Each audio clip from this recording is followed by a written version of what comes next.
And thanks for logging on to the Daily DVAR Halacha. And here's a brand new halacha for you, and it is for Tuesday, the 27th day of January. Here we go.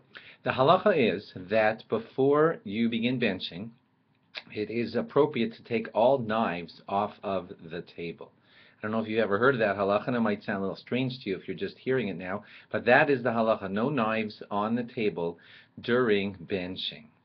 Now, one of the reasons given in the Gemara is because it once happened that a person was saying benching, and there was a sharp knife on the table, and while benching, he got to the words Bonei v'rachamav Yerushalayim Amen, which is the part of benching where we bless Hashem and beseech Him that Yerushalayim will be rebuilt. The person became so sad over thinking about the fact that Yerushalayim was not built, and he picked up the knife that was on the table and stabbed himself. And because of that halacha, because of that incident, Chazal, then the rabbis put into effect the law that says that all of us, when we bench, should not have a knife on the table. Now, some of you listening to this halacha think that this is like way over the top because,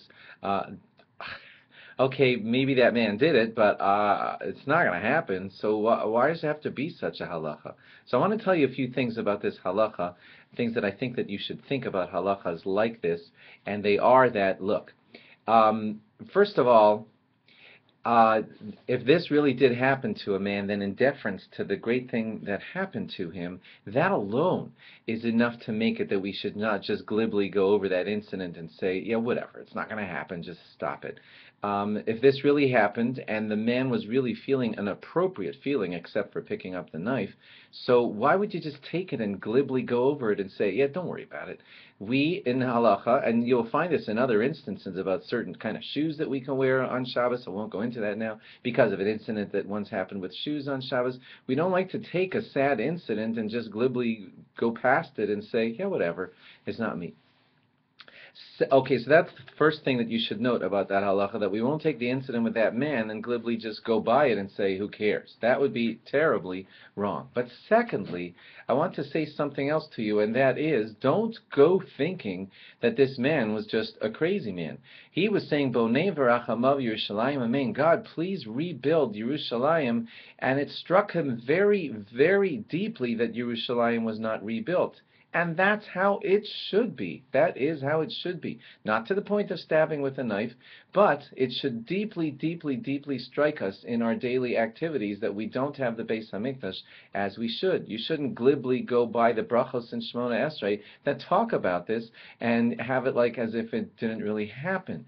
So that second thing to say about this is that when you get to moments like this, it shouldn't just easily pass you by as if nothing happened. Lastly, you know that a lot of us have a wonderful opportunity to travel to Israel thanks to the availability and affordability that is out there for us today. And it has probably happened to some of you that you've come to the Kosel HaMaravi, the Western Wall, the site that just is on the outside of the destroyed Beis HaMikdash, and you've probably prayed there. You probably prayed there for the good health of your bubby and your zaidi and your family and your parnasa and the money that you should make and all of that. And you have to just search deep within yourself and say, was it way up there on your tefillah list to pray for the rebuilding of the Beis HaMikdash? I'm afraid that there are people that sometimes come to that holy spot, pray their hearts out about things that have happened, feuds that are ongoing, forgivenesses that they're hoping for, parnasa, livelihood that they're beseeching God for, and making very little mention, or God forbid, no mention of the destruction of the temple. And that's not how it's supposed to be. It's supposed to be uppermost in our mind. Just look at your davening all over the place. And Bonei v'rachamav Yerushalayim Amen is not something that we just have in the background of our thinking. It's in the forefront of our thinking. And please remember that at all times. Thanks for logging on, and log on again tomorrow for more. Bye-bye.